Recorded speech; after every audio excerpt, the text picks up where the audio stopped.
Hello and welcome to this third and final video for the lesson on types of sampling, where we take a frivolous look at how people might have done stratified and quota sampling a few years ago, hundreds of years ago, and in the modern day.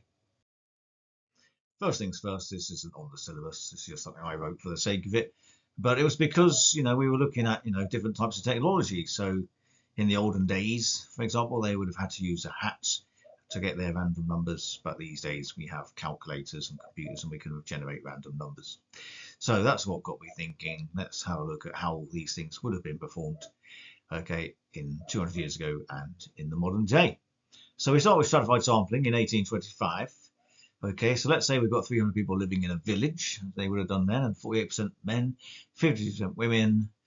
Okay, so based on those percentages and the fact there's 300 people, that means there's 144 men and 156 women.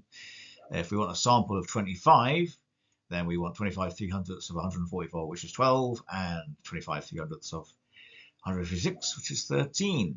So we've done the calculations. We know we want 12 men and 13 women on our strata. So what's the method? Well, we haven't got a computer or a calculator. So what we're going to do is to write all the names of the villages on individual scraps of paper. And of course, if we want it to be random, we ensure that all the pieces of paper are identical in size and how they're folded. We put all the pieces of paper into a hat, or in this case, a bonnet. And we take out pieces of paper one by one from the bonnet until we have taken the names of 12 men and 13 women. Okay, so let's say that you took out 12 men and 10 women so far. If the next one's a man, then you just discard it, as we've said before. Once you have finished a category, as it says, ignore any subsequent people and items that satisfy that category. So how would it work now? Well, I'm not being transphobic, but these days, of course, we're more enlightened and there aren't just men and women, there are all sorts of things in between. So let's imagine we've got 440 people living on a road, 45% of them identify as male, 50% identify as female, and 5% identify as non-binary. Okay, so again, using the percentages and the 440, we work out that we've got 198 people identifying as male, 220 identify as female, and 22 identifying as non-binary. And if we want a sample of 60, we divide 60 by the total population of 440 and times it by the number of each category. So we want 27 people who identify as male, 30 who identify as female, and just 3 who identify as non-binary, to be representative of the different genders. So what do we do as a method? Well, we put all the names of the people who live on the road on a numbered list. Okay, because we have a sampling frame and we can use technology or whatever we want to with the genders they identify with. And then we use a random number generator to pick people from the lists. And again, just like 200 years ago, once you finish a category, you ignore any subsequent people and items that satisfy that category. And of course, anyone who is repeated. Why did I say repeated for 2025 but not 1825? Well, if you put all the names in a bonnet, okay, you're not going to take out the same one twice. Whereas with the random number generator, you can, of course, generate the same number twice. So any repeats just have to be ignored. Anyway, 1825 quota sampling. So we can't do this randomly. The calculations are exactly the same. Okay, if we've got 300 people living in a village, we know what percentage of men and women, etc. So we've got 12 and 13. But, okay, we can't be bothered to actually do a random sample. So this is what we're going to do. We're going to stand outside the local tavern and speak to the first person who goes in or comes out. In some ways, that's opportunity sampling.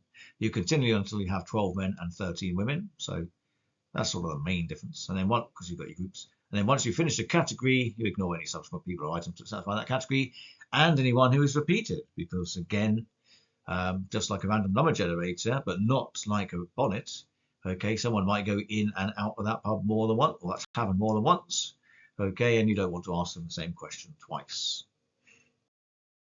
So now we look at the modern age, quota sampling. So I've changed the numbers here because let's say that we want a bigger sample and we're looking at the entire population. So we've got 68 million people living in the UK.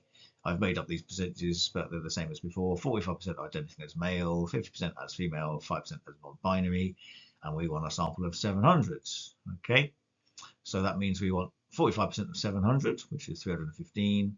50% of 700 is 350, and 5% is 35. So how would you do it these days? Well, very commonly, people might put a survey on social media, for example, Instagram. and they would then collect responses until they've got 315 people who identify as male, 350 who identify as female, and 35 who identify as non-binary. And again, as always, once you finish a category, you ignore any subsequent people or items that satisfy that category. A quick look at opportunity sampling, just to distinguish it from quota sampling, two non-random methods. So in 1825, if we wanted a sample of 15 villages, okay, we want to get 15 responses from anyone in the village, so we just walk around the village asking anyone until we've asked 15 of them. Whereas in 2025, we would probably want a bigger sample because we've got access to more people via the internet. So we might want a sample of 5,000 people from the internet, and then we just post something and we wait until we've got 5,000 responses. And of course, if anyone responds twice or more, then you ignore them and just take their first response until you've got 5,000 individual people's responses. So during this lesson, you've had a copy of something which looks a bit like this but has some blanks in it. And I am happy to tell you that even if you've been very conscientious and filled in all blanks, or you haven't filled anything in at all, that the full version without any blanks, complete, is now available for you as a handout, and you should be given it. Okay, thank you very much. See you later.